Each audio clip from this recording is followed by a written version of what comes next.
বাবুকে নিয়ে স্কুলে যাচ্ছি, আর সারা রাত্রের না প্রচণ্ড বৃষ্টি হয়েছে। যেতাম না, কারণ ওর পরীক্ষা, আজকে ইংরাজি পরীক্ষা, তার জন্যই ওকে নিয়ে স্কুলের দিকে যাচ্ছে। দেরিও হয়ে গেছে জানেন তো, প্রায় এখানে বাজে ওই, আর দেখুন কতটা জল জমে গেছে। এখন জল এখন পুকুর হয়ে গেছে।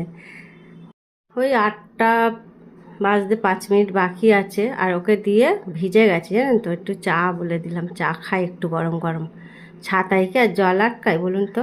দুজনেই ভিজে গেছি, এই যে চা। আর দেখুন এই দিকটা এতটা জল জমেনি, বেশিরভাগটা আমাদের ওই দিকটায় জলটা প্রচণ্ড জমে গেছে একটু বৃষ্টি হলে।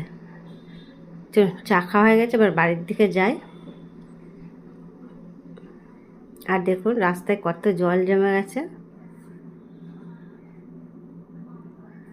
কলকাতার দিকে কী বলেন তো, একটু যদি ভারী বৃষ্টি হয় জল জমে যাবে, কারণ এদিকে তো প্লাস্টিক কাগজ এগুলো সব দোকানে পড়ে থাকে, তো সেগুলো গিয়ে ড্রেনে আটকে যায়, তার জন্যে জলটা আটকে যায়। তারপর আবার বেলার দিকে এবার চলে যাবে ওগুলো পরিষ্কার করলে।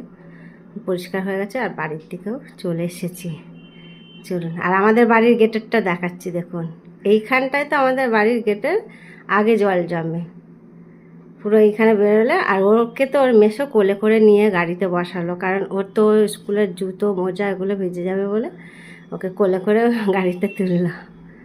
চলুন বাড়ির দিকে যাই। ও আমি এটার ব্যাগটাই নিতে ভুলে গেছি। দেখেছেন কতটা জল আমাদের বাড়ির গেটে। এর থেকেও আরও বেশি হয়, কিন্তু তাও সারা রাতে যা বৃষ্টি হয়েছে ভালোই জলটা জমে গেছে। টাটা, চললাম, গাড়ি রাখতে গেল।